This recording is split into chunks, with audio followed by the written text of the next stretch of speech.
तो साथियों ईपीएस 95 पर आ गई है आप लोगों के लिए खुशखबरी, लेकिन क्या ये वाकई में आप लोगों के लिए खुशखबरी है या नहीं, ये तो पता चलेगा आप लोगों को इस पूरे वीडियो को देखने के बाद में। और वीडियो देखने के बाद में अपनी राय कमेंट सेक्शन में लिखने का प्रयास जरूर करिएगा। हालांकि यहां पर एक खुशखबरी इस प्रकार से आप समझ सकते हैं कि जो आप लोगों की डिमांड थी कि 7,500 रुपए मासिक पेंशन आप लोगों को मिलना अनिवार्य है, क्योंकि जिस प्रकार से महंगाई बढ़ रही है इस बात को ध्यान में रखते हुए गवर्नमेंट ने इसे एक्सेप्ट तो कर लिया, लेकिन 3 चरणों में पेंशन बढ़ाने की बात कही है।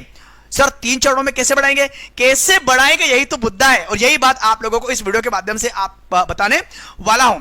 हालांकि हम लोग ये भी जानते हैं कि 10 वर्षों का जो संघर्ष है ईपीएस 95 पेंशनर्स के लिए, वो संघर्ष फिजूल नहीं जाएगा। डेफिनेटली संघर्ष काम आ रहा है। कैसे काम आया, चलिए तो बढ़ेंगे हम लोग आगे। हम लोगों ने ये देखा commander Ashok Raut as a leader जिस प्रकार से इन्होंने पूरे आंदोलन को लीड किया और इनकी आवाज संसद तक गई, प्रधानमंत्री तक गई, वित्त मंत्री तक गई, श्रम या केंद्रीय श्रम मंत्री तक गई। तो भाई ये आम बात नहीं होती है, वहां तक आवाज जाना और इनके स्टेटमेंट आना, ठीक है। फिर ईपीएफओ में कई प्रकार के बदलाव हुए। क्या क्या बदलाव हुए, पेंशन को लेकर जो मेन बात यहां पर होने वाली है कि 7,500 किस प्रकार से मिलेंगे, कितने चरणों में मिलेंगे, ये बात आज आप लोगों को यहां पर मैं क्लियर करने वाला हूं। चलिए तो बढ़ेंगे आगे। आंदोलन हम लोगों ने यहां पर देख लिए, जी सर बिल्कुल, जंतर मंतर हो या फिर रामलीला मैदान हो, सभी जगह हम लोगों ने अशोक राउत के आंदोलन देखे और आंदोलन वाकई में काम भी आए। भाई यही रीजन है कि इस प्रकार से सरकार को कई प्रकार की बैठकें करनी पड़ी कि कुछ तो करना पड़ेगा। निर्मला सीतारमण जी का बयान हम लोगों ने सुना, इसी प्रकार से यहां पर हम लोगों ने भाई मांडविया साहब जी का बयान भी सुना, जो कि केंद्रीय श्रम मंत्री के तौर पर जाने जाते हैं। ईपीएफओ ने जो स्टेटमेंट जारी किया वो भी मैं आपको दिखाने वाला हूं, लेकिन फिलहाल बढ़ेंगे हम लोग आगे। जब ये बात आगे गई, इस प्रकार के आंदोलन आए पब्लिक में, तब जाकर के संसद में भी इसी बात को लेकर घमासान शुरू हुआ, बिल्कुल हुआ।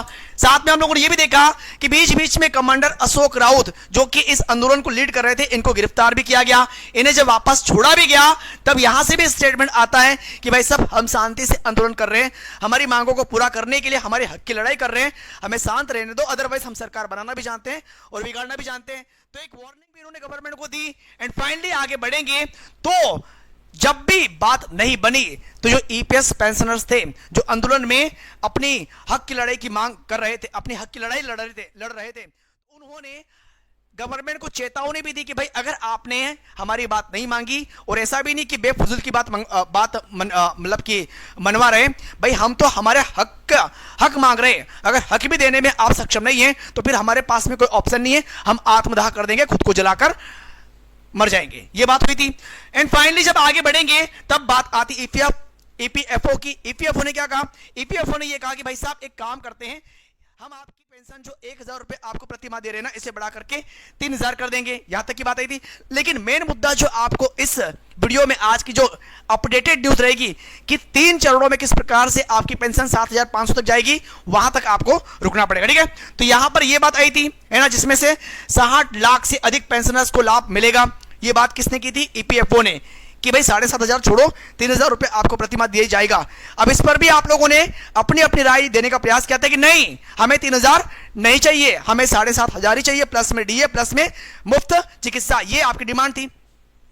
फिर जब आगे बढ़ेंगे तो इन महोदय ने, जो कि हमारे देश के प्रधानमंत्री है, जब यहां तक बात गई तब जाकर के कुछ चेंजेस आपको देखने को मिलेंगे कि चलो ठीक है, लेकिन ये जो पेंशन है ये आपको डायरेक्टली नहीं मिलेगी, इसको हम लोग 3 चरणों में डिवाइड करेंगे। अब 3 चरण इन्होंने अभी की स्थिति में ये दे दी है कि पहले चरण में 1,000 से 3,000, तो बात तो वही थी, 3,000 की बात तो पहले भी की गई थी उस फॉर्मूले के अकॉर्डिंग।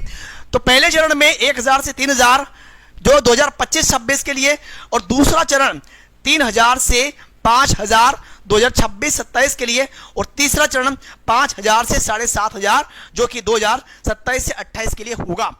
तो यहां तक भी समझ में आता है, लेकिन कहीं ना कहीं एक संशय यह भी नजर आ रहा कि अभी तो इन्होंने सिर्फ ये 3 चरण यहां पर प्रस्तावित रखे हुए हैं कि इसके अकॉर्डिंग आपको पेंशन दी जा सकती है, लेकिन कई प्रकार के नियम भी आएंगे, उन नियमों के बारे में भी आपको डिस्कस करवाया जाएगा, आपसे डिस्कस होगा, आपके बीच में उनकी जानकारी भी आपको प्रदान की जाएगी कि गवर्नमेंट इतनी आसानी से उन तमाम प्रकार के पेंशनर्स को पेंशन देना नहीं चाहेगी। लेकिन जो नियम बनाए ये वाले, इनके अकॉर्डिंग कुछ ऐसे नियम भी आएंगे जिनमें कई प्रकार से बदलाव होगा और जिसके अंतर्गत कई पेंशनर्स ऐसे भी हो सकते हैं जो कि बाहर हो सकते हैं। लेकिन इस पर भी सारी जानकारी मैं दूंगा आपको अगले वीडियो में, तो उस वीडियो को देखना मत भूलना। लेकिन फिलहाल गवर्नमेंट के इस प्रकार के नियम से आप कितना सहमत होंगे? पहले ईपीएफओ के द्वारा यह बोलना कि 3,000 रुपए प्रति माह आपको पेंशन मिलेगी, लेकिन जब आपने अपने हट पर लगे रहे, अपने आंदोलन पर डटे रहे, तब जाकर के गवर्नमेंट इस प्रकार के 3 चरणों को लेकर के आने वाली है।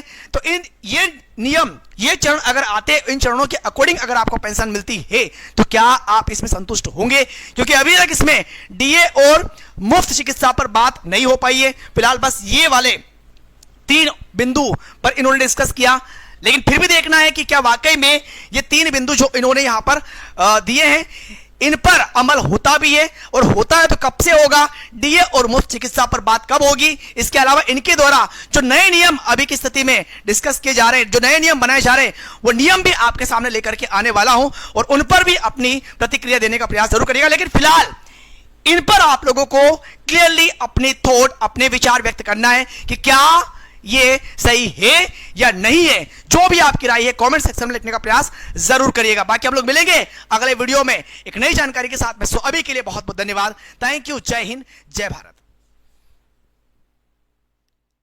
क्रिया चाहते, हम लोग सही जानकारी चाहते, कम से कम वो तो दे दो प्रधानमंत्री जी, हम यही तो चाहते। और हमारे पेंशन कर्मचारी क्या चाहते? तो ज्यादा से ज्यादा जुड़े रहें और जो भी जानकारी आएगी हम आपको बताएंगे। साथ में चैनल को सब्सक्राइब जरूर करना, क्योंकि भारत की मीडिया तो अब अपने मुद्दे को उठा नहीं रही ईपीएस 95 पेंशन कर्मचारी। तो हमें मिलजुल के कुछ बड़ा करना होगा। देखते हैं आगे कमांडर साहब अशोक रावत जी के सानिध्य में ही काम होगा, एनएसए चीफ और हमारे जितने ईपीएस 95 पेंशन कर्मचारी हैं।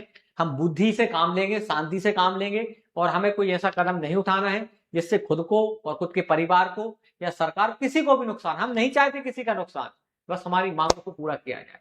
तो ये ज्यादा से ज्यादा शेयर करना और सब्सक्राइब करना। चैनल पर जुड़े हैं और अभी तक किसी को 7,500 नहीं मिले हैं, ना ही सरकार ने अभी तक ऐसी कोई घोषणा करी है। तो आप लोगों को ज्यादा से ज्यादा शेयर करना है और चैनल को सब्सक्राइब करना है। इसी के साथ हम विराम लेते हैं। बहुत बहुत धन्यवाद। जय हिंद, जय भारत। बताना कहां से आप वीडियो देख रहे हैं, कितनी पेंशन मिलती है, कमेंट बॉक्स में। जय हिंद, जय भारत।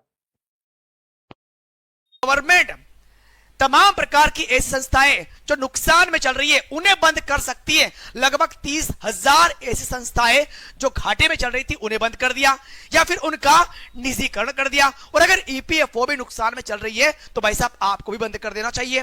क्यों चलाने की आवश्यकता है? ना हमें आपसे कोई आस है, पेंशन हमें मत दो, आप हमारा पैसा लौटा दो। और लेकिन एक बड़ी समस्या ईपीएस 95 को लेकर लगातार बढ़ती जा रही है। कई बार आंदोलन होने के बाद गवर्नमेंट तमाम प्रकार की ऐसी संस्थाएं जो नुकसान में चल रही है उन्हें बंद कर सकती है। लगभग 30,000 ऐसी संस्थाएं जो घाटे में चल रही थी उन्हें बंद कर दिया या फिर उनका निजीकरण कर दिया। और अगर ईपीएफओ भी नुकसान में चल रही है तो भाई साहब आपको भी बंद कर देना चाहिए। क्यों चलाने की आवश्यकता है? ना हमें आपसे कोई आस है, पेंशन हमें मत दो, आप हमारा पैसा लौटा दो। और लेकिन एक बड़ी समस्या ईपीएस 95 को लेकर लगातार बढ़ती जा रही है। कई बार आंदोलन होने के बाद गवर्नमेंट